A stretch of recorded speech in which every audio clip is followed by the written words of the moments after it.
안녕하세요. 컴퓨터 개론의 실습 강의를 시작하겠습니다. 시작하기 앞서서 제가 그동안 제가 녹화했던 강의들을 한번 봤었는데 제 목소리가 좀 느리다는 걸 좀 느꼈습니다. 그래서 듣는 분들 입장에서도 느끼기에 좀 느리다고 생각을 하셨을 것 같은데 또 마찬가지로 이번 시간은 포인터에 대한 주제로 설명을 하려고 합니다. 그래서 아무래도 좀 시간이 길어질 것 같은데 혹시 좀 이 부분에 대해서 보면서 얘가 왜 똑같은 내용을 계속 설명하지나 좀 지루하거나 지금 이미 알고 있는 내용에 대해서 제가 설명하고 있다면 1.25배속이나 좀 배속을 높여서 이렇게 강의를 보시는 걸 추천드리고 어, 네, 그렇게 강의를 보시는 것을 추천드리겠습니다. 네, 이번 시간에는 이번 주차에 교수님께서 포인터에 대한 내용을 다시 설명을 해주셨는데 아무래도 실습 시간에는 교수님이 설명하신 내용을 어, 간단하게 복습을 하고 그리고 그에 대한 설명을 과제로서 제출을 하는 실습을 하는 그런 시간이기 때문에 근데 이번 시간에 마찬가지로 포인터에 대한 내용을 설명을 하려고 합니다. 그래서 포인터에 대한 내용을 설명하고 그리고 수학, 콜바이 레퍼런스에 대해서 설명을 하고 그리고 포인터 상수 그리고 포인터에 대한 연산과 비교를 하는 그런 과정에 대해서 설명을 하려고 합니다.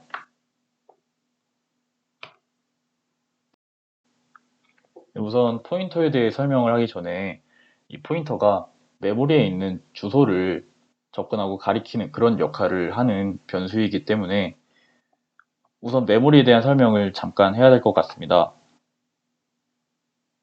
우선 이 메모리에 접근을 할 때 최소 단위는 바이트 단위로서 이 메모리에 저장이 되고 읽고 이렇게 진행이 됩니다. 그래서 밑에 이 예시 그림이 나와 있는데 이 그림을 보게 되면 0번지 주소부터 19번지 주소까지 이렇게 매트릭스가 나와 있습니다. 이 그림을 예로 설명을 하자면 어, 우선 첫 번째 바이트가 순차적으로 이 주소에 저장이 된다고 가정을 하면 0번째 주소에 첫 번째 처음 바이트가 저장이 됩니다. 그러면 0번지는 이미 저장이 된 그런 상태이기 때문에 그 다음 번지로 이동을 해서 여기에 두 번째 바이트가 저장이 됩니다. 그 다음에 두 번째 주소에 세 번째 바이트가 저장이 되고 이런 식으로 값들이 저장이 된다고 생각을 하시면 되겠습니다. 그래서 이 주소가 있으면 메모리에 주소가 있으면 이 각 주소에 한 바이트씩 값이 저장이 된다. 이렇게 생각을 하시면 되겠습니다. 물론 이거는 간단하게 설명을 한 것이고 바이트 단위보다 좀 더 낮은 워드나 비트 단위로서도 저장을 할 수 있겠지만 우선은 C 언어에서 제일 많이 사용을 하는 단위가 자료형이 캐릭터나 인티저, 플로트와 같이 최소 1바이트 이상인 그런 자료형을 지금은 다루고 있기 때문에 그것에 대해서만 우선은 설명을 하겠습니다. 네, 그래서 변수는 이 메모리라는 저장 공간에 저장이 되는데 이 저장되는 값들은 변수 자료형에 의해서 이 값들이 달라지게 됩니다.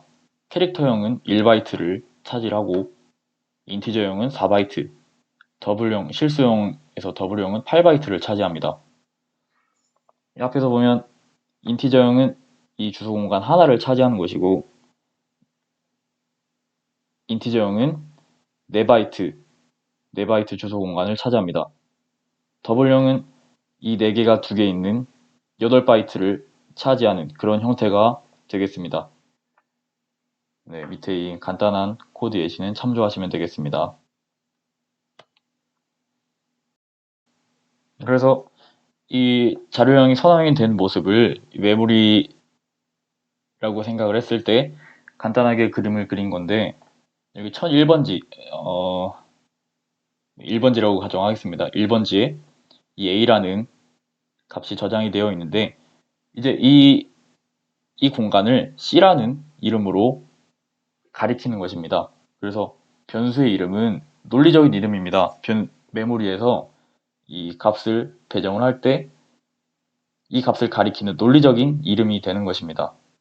그래서 나중에 뭐 C에 대한 프린트 C를 출력을 할 때 이 값을 확인을 해서 출력을 하는 그런 형태가 되는 것이고, 이 인티저는 4바이트를 차지하기 때문에 1부터 4번지까지 4바이트를 차지하는 것입니다. 여기서 마찬가지로 여기서도 n이라는 이름을 통해서 n이라는 변수의 이름을 통해서 이 100이라는 값을 가져올 수가 있는 것입니다. 네, 지금 보고 있는 이 코드의 예시는 인티저형과 캐릭터형 그리고 플로트형으로 각각 변수를 선언했을 때 이 값들이 주소 공간이 어떻게 배정이 되는지를 보여주고 있는 그런 코드 예시입니다. 한번 참고해서 보시면 되겠습니다. 네, 그러면 포인터가 무엇이냐에 대해서 설명을 하려고 하는데, 이 포인터는 어떤 변수의 주소값을 저장하는 그런 변수입니다. 제가 지금 이 상자를 예시로 설명을 하려고 하는데, 제일 앞면이 값을 저장하는 부분이고, 윗면이 주소를 저장하는 부분, 그리고 오른쪽 면이 이 변수의 이름을 저장하는 부분이라고 가정을 했을 때, int n은 3이라고 변수 선언을 했습니다. 그러면 이 밸류 값에는 3이 저장이 되고 변수의 이름은 n이 되겠습니다. 그리고 이 n이라는 변수의 주소가 있을 텐데 그 주소는 메모리 내에서의 주소는 이런 주소라고 가정을 하겠습니다. 마찬가지로 int 포인터 pn이라는 값을 선언을 하고 이 포인터가 n이라는 값의 주소를 가리킨다고 생각을 해보겠습니다. 그러면 이 포인터의 변수의 이름은 pn이 될 것이고, 그리고 밸류 값은 n의 주소값이 저장이 됩니다. 즉, 이 n의 주소값을 가리키는 그런 형태가 되는 것이고, 이 pn도 마찬가지로 4바이트짜리 주소를 할당을 받았기 때문에 자기만의 어떤 주소를 가지고 있을 것입니다. 네, 그래서 포인터는 컴퓨터 내에서 일종의 바로가기라고 생각을 하는데, 간단하게 예시를 살펴보자면, 이런 파일 경로에 비주얼 스튜디오의 파일 경로를 찾아서 dev environment라는 이 실행 파일을 바탕화면 내에 바로가기로서 만들었습니다. 즉, 이를 코드하면 위와 같이 코드를 나타낼 수 있다고 생각을 하는데, dev environment.exe라는 변수명을 이게 어떤 응용 프로그램이기 때문에 이것을 실행하면 비주얼 스튜디오가 실행이 되겠죠. 그래서 이 dev environment라는 이 값은 해당하는 주소에 저장이 되어 있고, 이 값을 사용하기 위해서 우리가 바로가기를 만들어서 편하게 사용을 합니다. 그래서 이와 같은 형태로 이 비주얼 스튜디오라는 바로가기를 만들었는데, 위와 같이 포인터 형식으로 dev environment.exe 여기에 주소형 신자가 빠졌는데, 위와 같이 dev environment.exe를 가리킴으로써 우리가 편리하게 바로가기를 누름으로써 이 응용 프로그램을 가리켜서 사용을 할 수가 있는 것입니다.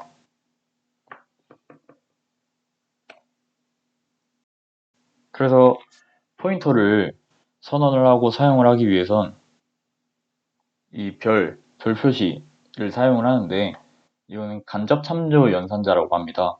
그래서 이 별 표시를 사용함으로써 포인터가 가리키는 값을 가져올 수가 있는 것이고, 이 코드를 보게 되면 이 i에 10이 저장이 되어 있습니다. 그리고 이 i라는 주소값을 p 포인터가 이 주소를 가리키고 있는데, 이때는 선언을 하기 위해서 여기에 포인터가 붙었습니다. 그리고 이 printf 출력문을 통해서 이 포인터 p의 값을 출력을 하게 되는데, 저희 앞으로 예시를 보면서 계속 확인을 할 테지만 이 값은 10이라는 값을 출력을 합니다. 저는 예전에 이 포인터에 대해서 공부를 하면서 선언을 할 때 이 포인터 p가 주소를 가리키는데, 왜 출력을 할 때 이 포인터 p가 10이라는 값을 출력을 하는지에 대해서 좀 이해가 안 됐었습니다.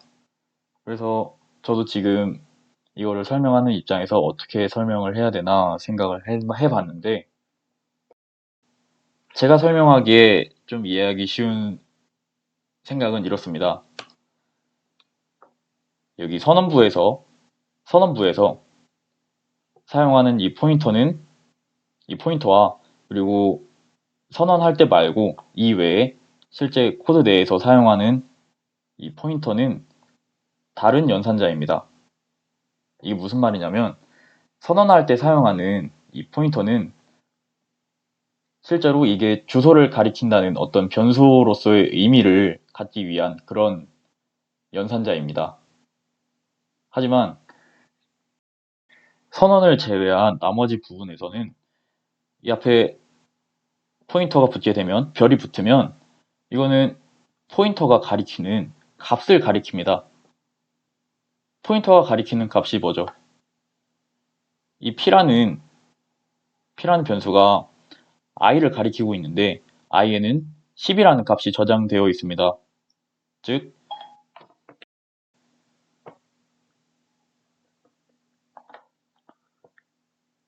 i만의 어떤 주소가 있을 것이고, 이 값에는 10이 저장이 되어 있습니다. 여기는 마찬가지로 p만의 주소가 있을 것이고, p의 값은 i의 주소를 가리키고 있습니다. 근데 이 포인터가 붙음으로써 이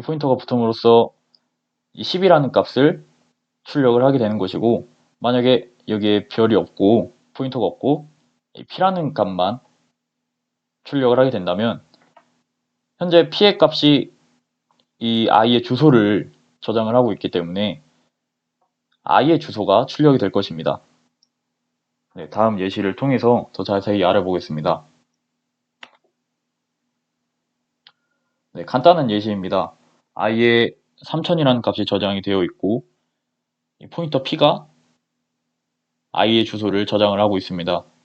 그러면 이 두 개의 구문은 i에 대한 주소와 값을 출력을 하고 있는 부분이고, p의 출력 쪽을 보게 되면 이 포인터 p는 i를 가리키고 있는데, 이 i의 값이 3000이기 때문에 이거는 3000이 출력이 될 것입니다. 그리고 이 p는 i의 주소값을 저장을 하고 있기 때문에 어떤 특정한 주소값이 나오게 될 것입니다. 다시 말해서 여기서 선언된 이 포인터 p와, 그리고 여기서 사용된 포인터 p는 의미가 다릅니다.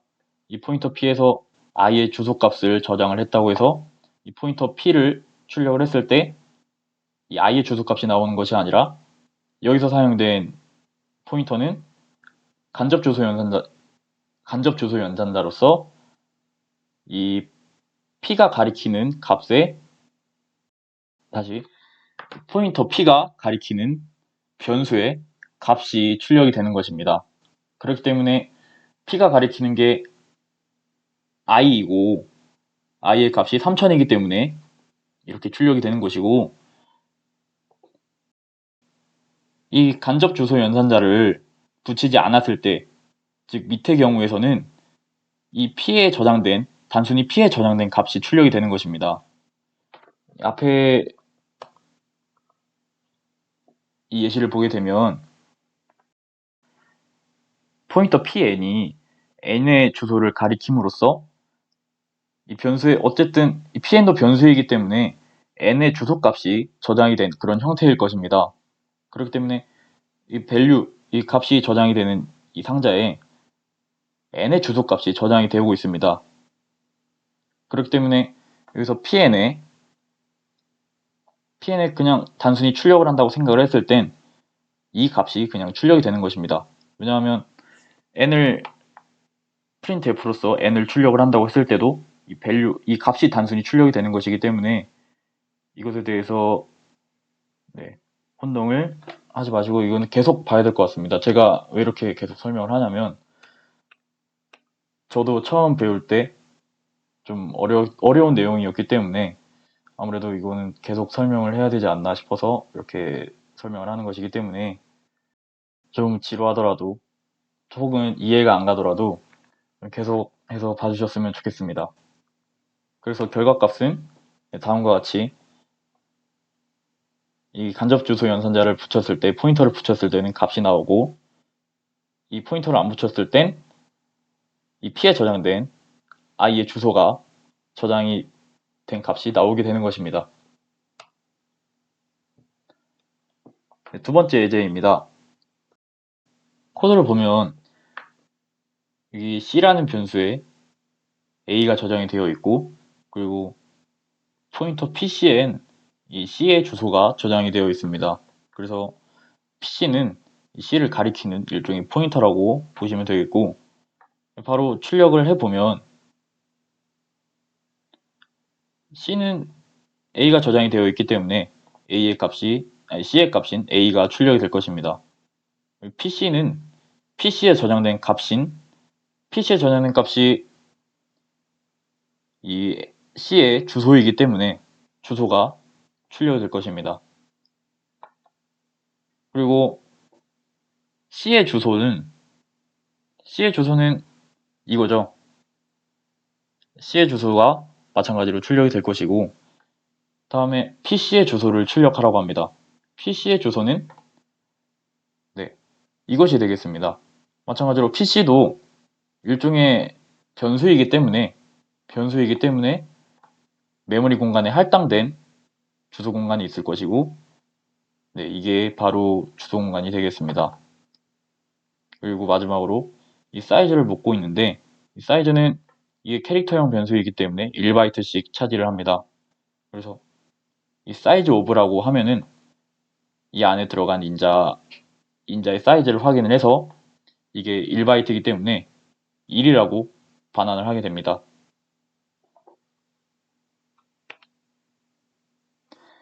이거는 이번 예시는 캐릭터형으로서 선언이 되었는데 변수가 3번 예시는 단지 인트형으로 정수형으로서 선언이 된 것이 그 차이점입니다.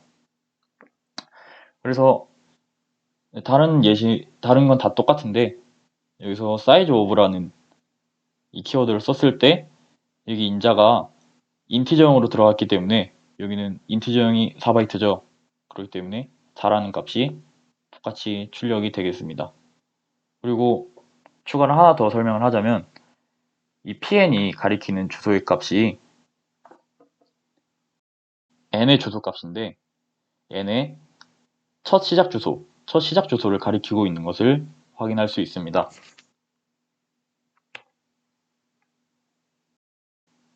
다음 네 번째 예시입니다.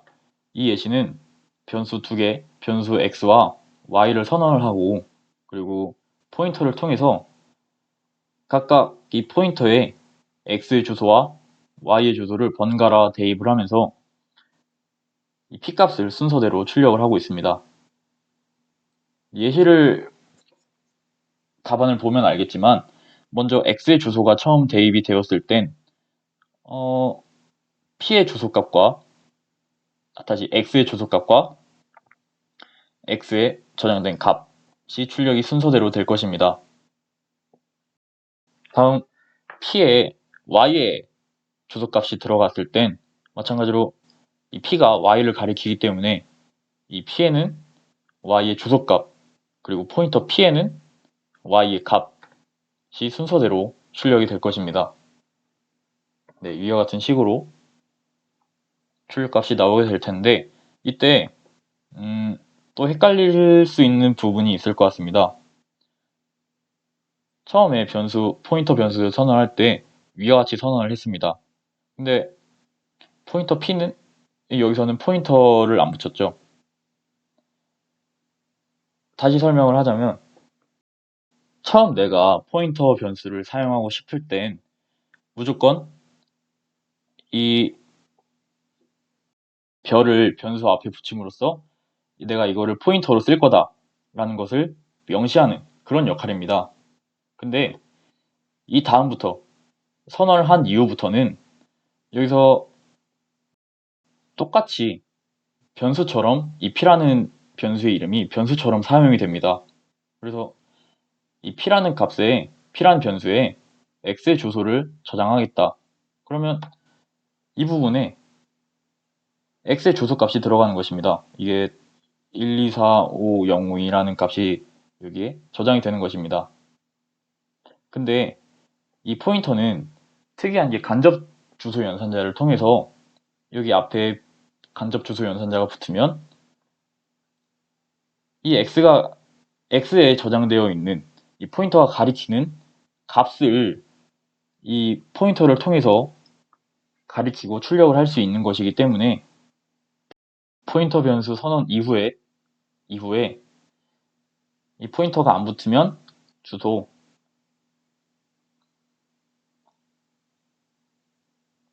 포인터가 붙으면 이 포인터가 가리키는 해당하는 어떤 주소가 있을 것이고, 그것에 대한 값을 표현한다고 생각을 하시면 되겠습니다. 다음, 함수를 통한 이 값들의 변환, 수압이라고 하는데, 이것은 제가 예전에 간단하게 설명을 했었던 것 같습니다. 그래서 왼쪽과 같이 코드를 작성했을 땐 call by value, 그리고 오른쪽과 같이 포인터를 사용을 해서 변수의 변환을 사용을 할 때는 call by reference, 이 포인터를 사용한다는 것 자체가 call by reference라고 제가 설명을 했었는데, 다시 한번 설명을 하자면 이 코드를 통해서 설명하겠습니다. 이 메인 함수에서 value1과 value2가 각각 10과 20으로 선언이 됐다고 생각을 해봅시다. 그러면 이 swap1이라는 이 call by value 함수를 통해서는 이 10과 20이라는 값이 각각 a와 b라는 매개 변수를 통해서 안에서 연산이 진행이 됩니다. 근데 중요한 점은 이때 value1과 value2는 각각 이 함수로 값이 복사가 되어서 저장이 되기 때문에 이 매개변수 a와 매개변수 b는 여기 value1과 value2와는 값이 같다는 것 빼고는 어떤 연관성도 없습니다. 그렇기 때문에 이 안에서 어떠한 일이 일어난다 한들 이 메인 함수의 value1과 value2에는 영향을 미치지 않는 것입니다.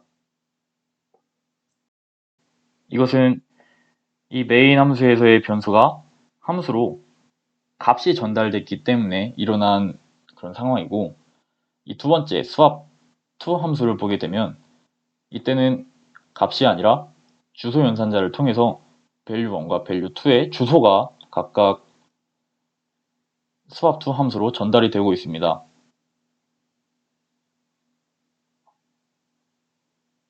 이때는 int pointer a, int pointer b로서 이게 포인터라는 명시를 해준 뒤에 a와 b의 각각 value1과 value2의 주소를 저장을 하고 있습니다. 다음, 여기서 마찬가지로 포인터 temp라는 변수를 선언을 하는데, 이때 a에 여기 앞에 어떤 주소 연산자나 포인터가 붙지 않았습니다. 그 이유는 이 a에 저장된 값이 value 1의 주소를 담고 있기 때문입니다. 이게 즉 8처럼 보이는데 주소 연산자라고 생각을 해주세요. 이게 value 1과 똑같다고 생각을 하시면 되겠습니다. 그래서 여기는 포인터가 붙었는데 A에 저장된 값과 B에 저장된 값, 즉 A에 저장된 값을 B에 저장된 값으로 바꿔라 대입을 합니다. 그리고 B가 가리키는 값을 이 템프가 가리키는 값으로 대입을 해라, 바꿔라, 이런 의미입니다. 즉 여기서 설명하고 싶은 건 이 포인터가 붙으면 A가 가리키는 값, B가 가리키는 값, 이 템프가 가리키는 값, 즉 이 A와 B, 템프에 각각 저장된 값을 바꾸는 게 아니라 A와 B 그리고 템프가 가리키는 값을 바꾸는 데 있어서 그 차이가 있습니다. A와 B가 각각 가리키는 값이라고 하면 value 1과 value 2가 되겠죠. 그렇기 때문에 이 가리키는 값으로 직접 이동을 해서 참조를 해서 이 값들을 서로 바꾸는 것입니다. 이것이 call by value와 reference, 값에 의한 전달과 주소에 의한 전달이 그 차이점이라고 생각을 하시면 되겠습니다. 다음 상수 포인터에 대해 설명하겠습니다. 이 상수라는 의미는 영어로는 constant라는 그런 단어인데 변수라는 일반적으로 지금까지 사용한 이 변수라는 의미랑은 반대 개념이라고 생각을 하시면 되겠습니다. 만약에 이 상황에선 템프라는 변수에 a라는 값을 넣을 수도 있고 이 뒤에 템프에 b를 넣을 수도 있고 c를 넣을 수도 있고 이런 지금까지 사용해왔던 변수라는 개념이 이런 느낌이었다면 상수는 이 앞에 const라는 키워드를 붙이고 이렇게 처음에 상수를 선언을 하게 되면 이 다음에 이 상수에 어떤 값을 대입을 하려고 할 때는 컴파일 에러가 이렇게 에러가 출력이 됩니다. 왜냐하면 한번 3이라는 값을 a에 대입을 하고 난 뒤에는 이제는 전혀 바뀔 수가 없는 그냥 단순히 a는 그냥 3입니다. 앞으로 3이라고 하는 그런 의미를 갖고 있기 때문에 이 다음에 어떤 a의 값을 바꾸려고 하는 그런 행동은 컴파일 시에 어떻게 보면 허락이 되지 않는 그런 에러가 출력이 되는 것입니다. 근데 마찬가지로 이 포인터도 마찬가지로 이 const라는 키워드를 붙이게 되면 이 상수가 되는데 이 상수 포인터는 어떤 역할을 하느냐에 대해 간단하게 설명을 하겠습니다. 결론부터 말하자면 이 my pointer라는 지금 이 상수 선언이 됐는데 이 상수에 x의 주소값이 저장이 됩니다. 그러면 my 포인터는 뭐 어떤 주소값, 지금 마우스를 쓰고 있어서 이렇게 좀 잘 못 나오는 점에 대해서는 죄송합니다. 아무튼 이렇게 이 상수 선언을 한 뒤에 아래와 같이 사용을 한다면 이것이 정상적으로 컴파일이 될까요? 네. 상수 선언이 됐기 때문에 이러한 선언은 사용이 되지 않습니다. 마찬가지로 컴파일 에러가 뜰 것이고 그러면 이런 개념을 어디서 사용하느냐는 이 배열에서 사용을 합니다. 이 배열의 이름이 배열이 시작되는 첫 주소 부분을 가리킨다고 그렇게 설명을 했습니다. 그래서 예를 들어 여기가 0번지면 여기는 9번지가 될 텐데 그러면 A는 0번지를 가리키는 것입니다. 그러면 A 0번째 인덱스는 1이 저장되어 있는 것이고 첫 번째 인덱스에는 2가 저장되어 있는 것이고 이렇게 순차적으로 값이 저장이 되어 있는데, 그렇다면 만약에 이 배열의 이름이 상수 포인터의 개념이 아니라 그냥 단순히 포인터였다면, 만약에 A를 뭐 5번째 인덱스로 바꿀 수도 있겠죠. 그러면 이 6이라는 값을 가리키게 되는 것인데, 그러면 이 이전에 있던 값들은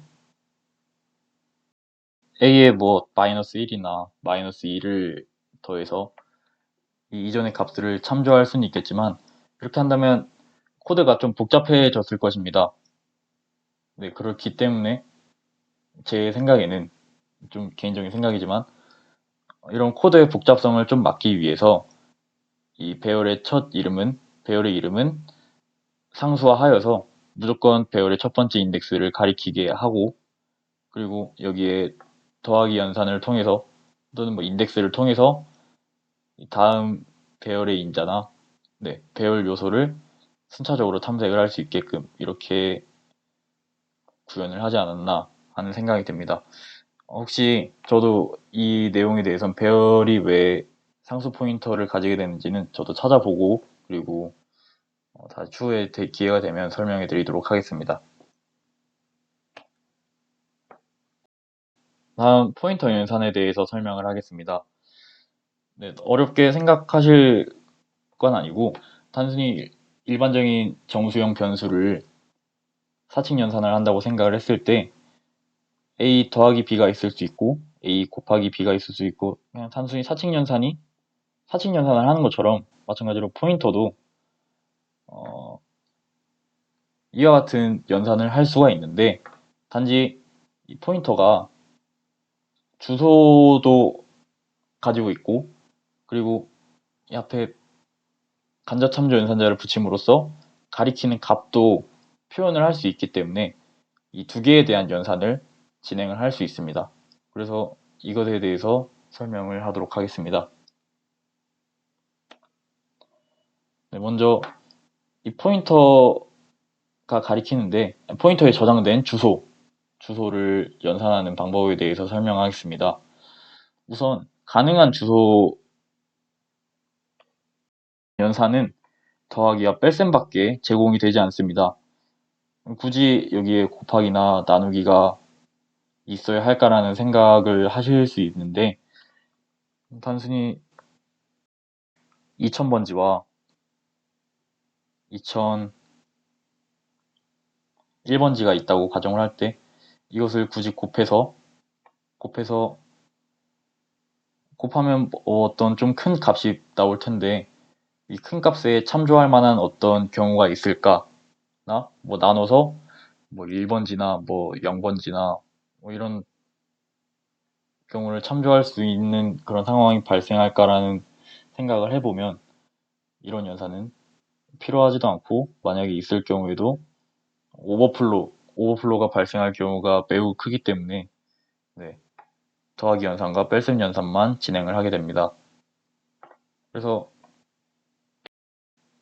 이 증답 연산자를 사용을 했을 때 증가되는 값에 대한 표를 아래에 출력을 해 보았는데, 이 캐릭터형은 1바이트씩 증가가 되기 때문에 플러스를 하게 되면, 증가를 하게 되면 1바이트가 증가를 합니다. 숫자 1이 증가를 합니다. 그리고 쇼트는 2바이트이기 때문에 숫자 2가 증가를 하게 되고, 인티저형은 플러스를 하면 이게 사실은 A 플러스라고 하게 되면 A는 A 플러스 1인데, 이 1이라는 값이 인티저에서는, 그리고 쇼트 이 캐릭터 이외의 변수에서는 이 1이라는 값이 2, 4, 8 이와 같은 값으로 변환이 돼서 주소 연산이 된다고 생각을 하시면 됩니다. 그래서 포인터 P에 5000번지 주소를 저장을 했을 때 이 포인터 연산을 진행을 하게 되면, 실제로는 P는 P 플러스이지만 p 플러스 1이지만 실제로는 이게 뒤에 있는 1이라는 값이 주소에서는 이 4바이트이기 때문에 4가 저장이 되어서 5004라는 값이 나오게 되는 것입니다. 이게 만약에 더블형이었다면 5000에 p++를 하게 되면 5008이라는 값이 저장이 되는 것이죠.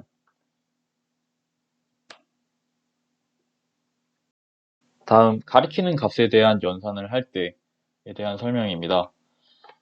보면 괄호가 있고 없고의 차이, 괄호가 있고 없고에 따라서 약간의 차이가 있는데 바로 코드로서 보여드리도록 하겠습니다. 이 코드를 보게 되면 i를 포인터 pi가 i를 가리키고 있는데 우선 여기는 괄호가 쳐져 있고 괄호가 쳐져 있지 않은 그런 형태를 보고 있습니다. 우선 이 위에 이 괄호가 있는 이 식부터 먼저 생각을 해보자면 이 연산자 우선순위를 생각을 해봤을 때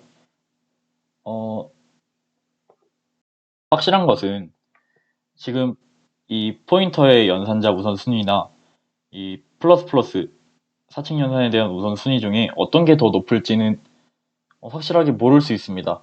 근데 확실한 건 이 괄호 안에 괄호가 쳐진 이 안에 우선순위가 우선적으로 제일 높다는 것은 알고 있는 사실이기 때문에 이 포인터 pi부터 보겠습니다. pi 값은 여기 10이 저장되어 있죠. 포인터 pi가 가리키는 값이 10이기 때문에 pi는 10입니다. 그러면 이제 괄호를 나온 상태에서 플러스를 하게 되면 10에 플러스를 하기 때문에 값은 11이 될 것입니다. 그러면 i는 11이 될 것이고 pi는 그대로 i의 주소값이 저장이 되어 있는 것입니다. 물론 여기는 i는 증가되지 않았기 때문에 여기는 10과 i의 주소값이 출력이 되었을 것이고요. 여기도 마찬가지로 이 연산을 하기 전이기 때문에 11과 i가 출력이 될 거고 다음 이 연산을 보겠습니다.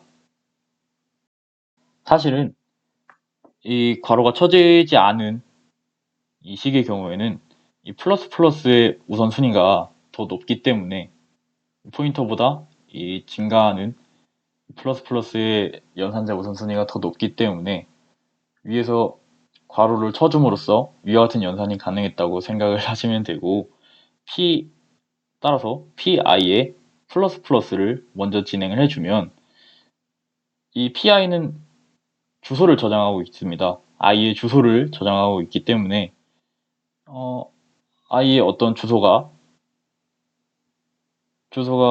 플러스 4 된 형태로 저장이 될 것입니다. 왜냐하면 인티저형이기 때문에 정수형이기 때문에 i의 4가 증가된 그런 형태로 저장이 될 것이고 근데 i라는 변수에는 그대로 11이 저장이 되어 있기 때문에 이 주소에 대한 연산만 진행이 됐고 이 pi가 가리키는 값, 즉 11에는 영향을 미치지 않는 것입니다. 그렇기 때문에 여기 11이 그대로 출력이 될 것이고 여기에는 i 플러스 4가 출력이 된 형태로 값이 출력이 될 것입니다. 네, i의 주소를 이와 같은 형태로 출력을 한다고 가정을 했을 때 위와 같은 출력 결과가 출력이 된다고 보시면 되겠습니다. 마지막으로 포인터와 포인터끼리에 대한 비교입니다. 사실 포인터가 가리키는 값에 대한 비교를 하는 게 의미 있다고 생각을 하기 때문에 위와 같은 예시를 간단하게 작성을 했습니다. 그래서 PA는 A를 가리키고 PB는 B를 가리킨다고 가정했을 때 이 앞에 간접참조 연산자를 붙여서 PA가 가리키는 값과 PB가 가리키는 값, 즉 이거는 10이 되겠고 이거는 20이 될 것입니다. 그래서 10이 20보다 크냐라는 조건에서 이 값은 이 조건은 충족이 될 수 없기 때문에 else 부분으로 넘어가서 pb의 값이 즉 20이 출력이 되는 것입니다.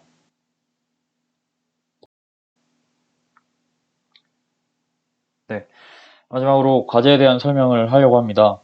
과제는 총 3개로 구성이 되고 우선 먼저 설명을 하지만 과제는 5월 24일 정오까지로 제출 기한으로 하였습니다.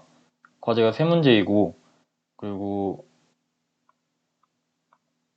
내용도 그 전에 했던 2차원 배열에 대한 내용의 연장이기 때문에 네, 일요일까지 제출 기한으로 잡았습니다. 그래서 이 제출 기한에 대해서 차질 없이 혼동하지 마시고 일요일까지 제출을 해주시면 되겠습니다. 네, 과제에 대한 설명하겠습니다. 첫 번째 과제는 교집합을 찾는 그런 문제입니다. 우선 두 개의 배열을 선언을 하는데 이때 이 두 개의 배열은 각각 사이즈가 20이 되도록 배열의 요소가 20인 그런 두 개의 배열을 선언합니다. 그리고 그 두 개의 배열에서 교집합을 만들어서 그 교집합에 각각의 배열 요소에 대한 합을 출력을 하시면 되겠습니다. 이때 주의하실 점으로는 두 개의 배열에 중복되는 값이 없어야 합니다. 중복되는 값이 없어야 하고 그리고 각 배열 요소의 값은 1부터 100 사이의 값으로 설정을 하셔서 문제를 해결하시면 되겠습니다. 그래서 이 테스트 케이스를 보시게 되면 두 개의 배열을 각각 20개의 요소로서 선언을 하고 그리고 이 두 개의 배열의 연산 결과, 즉 교집합의 합 결과가 216이라는 값으로 출력이 되었습니다. 위와 같이 출력을 진행하시면 되겠습니다. 네, 두 번째 과제는 첫 번째 과제가 교집합을 찾는 문제였다면 이번에는 합집합을 찾는 문제입니다. 마찬가지로 두 개의 배열을 각각의 배열 요소가 사이즈가 20이 되도록 선언을 하셔서 이 두 개의 배열의 합집합을 만드신 다음에 이 합집합의 각각의 요소에 대한 합을 출력을 하시면 되겠습니다. 그래서 교집합을 만들 때의 조건과 마찬가지로 각 배열 요소는 중복이 되어서는 안 되고 이 중복이 되어서는 안 된다는 말은 한 배열 내에서의 중복되는 값이 없어야 된다는 말입니다. 그리고 1부터 100 사이의 배열 요소 값을 가지도록 만드시면 되겠습니다. 마지막으로 왼쪽 상단에서 오른쪽 하단으로 이동한다고 가정을 했을 때 저번 과제에도 비슷한 문제였는데 위에서 왼쪽 상단에서 오른쪽 하단으로 이동한다 가정했을 때 랜덤 함수를 통해서 각각의 배열 요소의 랜덤한 값을 대입을 합니다. 이때 이 각 숫자는 이 배열 요소에서 걸리는 시간이라고 생각을 하시면 되고 이때 이동하는 시간이 제일 최장 시간이 걸리는 시간을 출력을 하는 그런 예제입니다. 따라서 제한 사항으로는 이 m과 n 각각 행과 열을 구성하는 값은 0보다는 커야 되고 10보다는 작거나 같은 그런 값이어야 되고 그리고 랜덤한 값으로 이 배열 요소의 값을 대입을 해야 되는데 이때는 0부터 30 이내의 숫자로서 이 안을 배열을 구성을 하시면 되겠습니다. 그리고 배열을 이동을 할 때에는 아래쪽과 오른쪽으로만 이동을 할 수 있는 그런 제한 사항이 있다는 것을 확인하고 문제를 해결하시면 되겠습니다. 그래서 결과값을 보게 되면 5 곱하기 5의 2차원 배열을 만들었을 때 이를 통해서 랜덤 함수를 통해서 2차원 배열에 이와 같은 랜덤함 값이 저장이 되었습니다. 그리고 아랫부분에는 이 해당하는 배열 요소마다 최장거리로서 이동할 수 있는 이 시간이 저장되어 있다고 생각을 하시면 되겠습니다. 그래서 예를 들어서 중간에 72라는 값을 확인을 해보면 현재는 72가 값이 저장이 되어 있는 그런 형태지만 72가 없다고 생각을 했을 때 이 밑에는 이 위에는 50 그리고 옆에는 61이라는 값이 각각 저장되어 있는 형태로 생각을 할 수 있습니다. 지금 이 상황에서 70이라는 값만 없다고 생각을 했을 땐 50과 61이라는 값이 있다고 생각할 수 있습니다. 왜냐하면 이 제한 사항이 오른쪽, 아래쪽이나 오른쪽으로만 이동을 할 수 있기 때문에 위와 같이 이 두 조건만 확인을 하면 되는 것이죠. 그럴 때 위쪽 값과 지금 이 값 기준에서 왼쪽 값을 확인을 했을 때 어느 값이 더 오래 걸리는 시간인지를 확인해서 오래 걸리는 시간과 그리고 현재 이 인덱스인 11, 현재 인덱스인 11이라는 값과 여기서 제일 오래 걸리는 두 값 중에 오래 걸리는 값을 더하게 되면 현재 여기서 제일 오래 걸리는 시간을 저장을 할 수 있는 것입니다. 그렇기 때문에 50과 61을 비교했을 때는 61이 더 크기 때문에 61 더하기 11인 72가 저장이 되는 것입니다.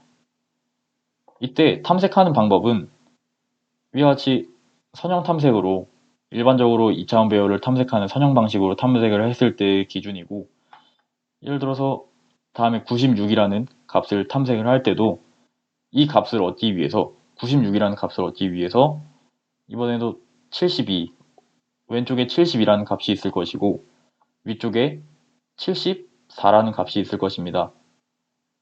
이때 이 값을 찾아야 하는데 이때도